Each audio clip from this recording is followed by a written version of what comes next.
मैं आपको बताऊं, ये है पूरा देश बना, और खास तौर से राजस्थान की बात है, गाय की भी, खेती की भी, शिक्षा की भी। एक नाम में बताऊं आपको, देवगढ़ की राजकुमारी लक्ष्मी कुमारी। आप प्रत्येक जिला 20 से रिटायर है सर, ईश्वर सिंह जी राठौड़ आपका नाम। लक्ष्मी कुमारी शेखावत गढ़ के बाहर नहीं निकली, कहीं पढ़ने नहीं गई। शिक्षा उनकी वहां हुई जो भी उस समय के पढ़ाने वाले थे, और खासतौर से ब्राह्मण जो घरों में आ जा सकते थे। वो गुरुकुल व्यवस्था ही थी। वो अब गुरुकुल तो नहीं गई, जा नहीं सकती थी, स्कूलों का सिस्टम नहीं था उसमें। उसने ऐसी ऐसी किताबें लिख दी कि जिनको पढ़ना, राज्यसभा की सदस्य रही, 3 बार एमएलए रही, प्रदेश कांग्रेस की पहली महिला अध्यक्ष रही, लेकिन स्कूल तो नहीं गई थी ना। आज गुरुकुल हमारे जीवन का आधार था। हम वापस वहां लौटना चाहते हैं। आप भी उसी की अलग जगह रहे, राजस्थान को जगाने आए हैं, राजस्थान की संवाद यात्रा है।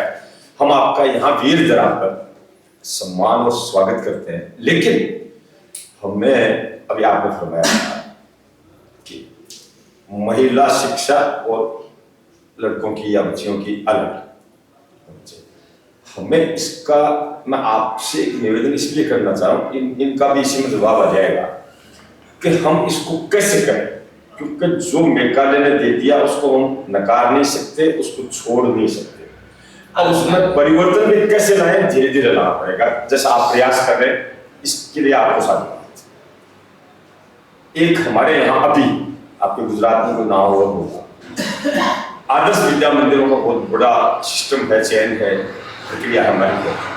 वो संस्कार निर्माण का काम के साथ साथ शिक्षा के साथ संस्कार निर्माण का कार्य कर रहे हैं।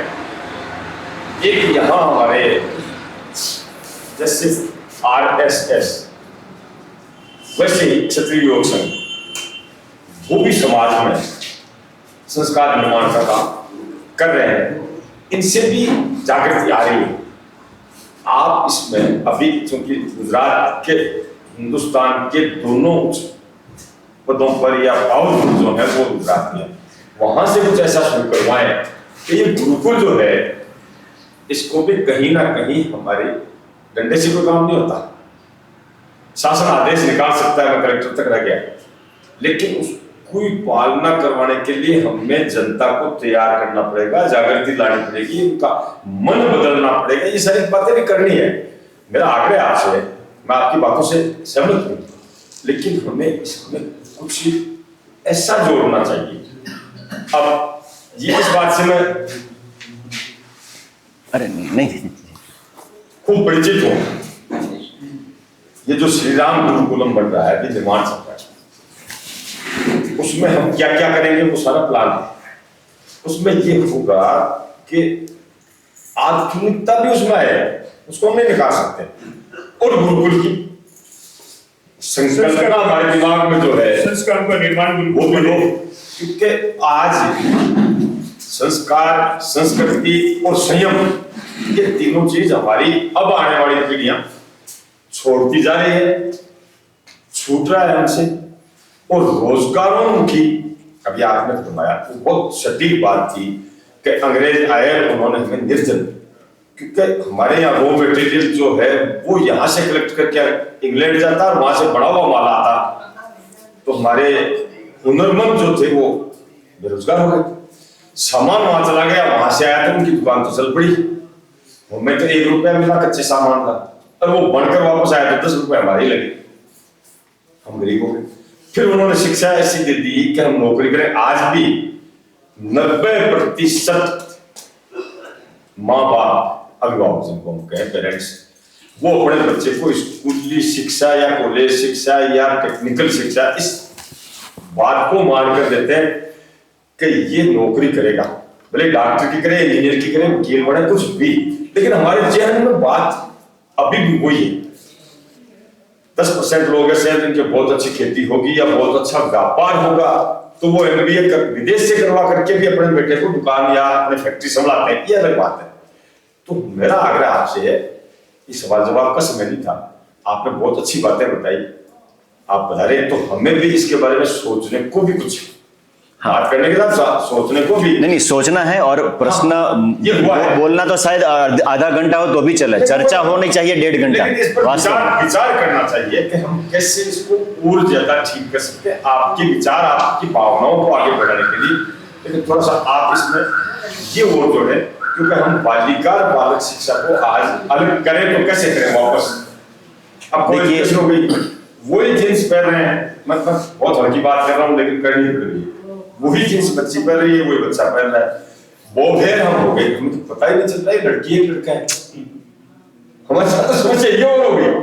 अब ये तो धर्म को कहीं ना कहीं ये ऐसे संत हैं ये जिंदा रख रहे हैं, वरना हमारे यहाँ या हमारी माता शक्ति जिंदा रख रही, हम तो भूलवा गए धर्म। हालत तो ये इनके यहाँ जाते हैं तो हमें गाय याद आ जाती है, वो गौशाला बुला देते हैं तो गाय याद आ जाती है, अजय सिंह जी गौशाला चलाते हैं वहां याद आ जाती है, वहां से निकले तो फिर वही मार तो मुसानिया फिर आ गए, शमशान से निकले वापस भूले। तो ये देखिए ऊपर हाँ देखिए हाँ, पहली जो मैं समझा उसके आधार पर पहला जो आपका प्रश्न है कि दोनों को कैसे साथ में लेकर चला जाए। अब एक पुस्तक है राष्ट्रीय शिक्षा का इतिहास, डॉक्टर देवेंद्र पंडित का लिखा हुआ पुस्तक है। वो पुस्तक आप पढ़ सकते हैं, इंटरनेट से भी मिल जाएगा, चाहे तो मैं बाद में वापस नाम बता दूंगा। तो 1852 से या 62 से यह प्रयास प्रारंभ हुए कि अंग्रेज तो आ गए, 1835 में लागू किया। तो जो उस समय भी आप जैसे लोग, हमारे जैसे लोग जो भी कोई जो राष्ट्र के विषय में विचार करते थे, ऐसे लोग तो उस समय भी थे।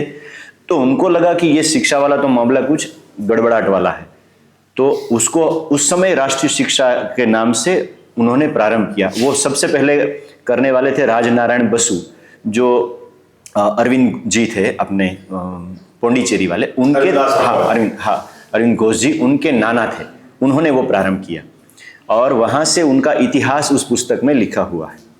और जैसे जैसे आप जो प्रयास करना चाहते हैं वो प्रयास उन्होंने भी किया कि अंग्रेजों की जो बात है उसको लेकर भारत की जो बात है उनको जोड़कर हम कोई शिक्षा व्यवस्था के प्रयोग करें। और ऐसे प्रयोग 3-4 प्रयोग हुए और बड़े बड़े दिग्गजों ने किए, तो उसमें वो पूरा इतिहास लिखा है। पर उसका परिणाम क्या हुआ वो उसमें है, वो आप एक बार पढ़ लीजिए। आपका जो प्रश्न है वो उसमें उसका उत्तर है। तो मैं कहूँगा उससे अच्छा है कि इतिहास हमको जो बताता है वहाँ से हमको प्रेरणा लेनी चाहिए। मतलब आज मैं ऑर्गेनिक करना चाहता हूँ और किसी ने ऑर्गेनिक किया हुआ है 20 साल तक और ऐसे 500 खेडूतों ने किया, तो उनसे 500 से मिल लूंगा तो मुझको मालूम हो जाएगा कि भाई 20 साल में क्या क्या हानि। हाँ, तो मैं आगे, और अगर मुझे फिर भी करना है तो मुझे क्या ध्यान में रखना है, उन्होंने जो गलती की वो मैं ना करूं, या मैं उसमें से समझ लूं कि मुझे ये करना ही नहीं है, या करना है तो किस प्रकार से करना है, वो बोध हमको वहां से मिल जाएगा। तो वो पुस्तक है, उसमें वो लिखा है। उसका तात्पर्य इतना ही है कि वो नहीं होगा। ठीक है, आपको मैं रेफरेंस के साथ बता रहा हूं तो वो आप उसको पढ़ लीजिए। वो क्यों नहीं होगा कि आप दूध और दही को मिक्स करेंगे तो बनने वाला तो दही ही है। अब आप सोचेंगे कि मैं थोड़ा सा ही डालूंगा ना, तो वो थोड़ा सा डाल दोगे तो वो होगा तो दही ही। फिर आप कहोगे कि ये तो जो मैं करने वाला था, और जैसे वो भाई साहब ने कहा कि वो नस्ल में मैंने फिर उसको तो केवल इसके साथ मिला दिया, मैं खाना तो शुद्ध ही दे रहा हूँ, बाकी तो मैं उसको ऑर्गेनिक चारा ही दे रहा हूँ, ऑर्गेनिक चारा ही दे रहा हूँ, ये वो कर रहा हूँ, वो सब कर रहा हूँ। दूध भी उसका अच्छा आता है, A2 दूध आ रहा है, A2 दूध भी आ जाएगा। कुछ ऐसा करेंगे ना वैज्ञानिक, तो वो ऐसा कुछ घालमेल करके ऐसा जीन बना देंगे कि दूध भी A2 आने लगेगा, पर वो माँ नहीं रहेगी, वो कुछ और ही होगी। वो गाय माँ नहीं बन पाएगी, वो कुछ और ही होगी। तो यह समस्या है। अब इसका आगे का विचार आपके ऊपर है।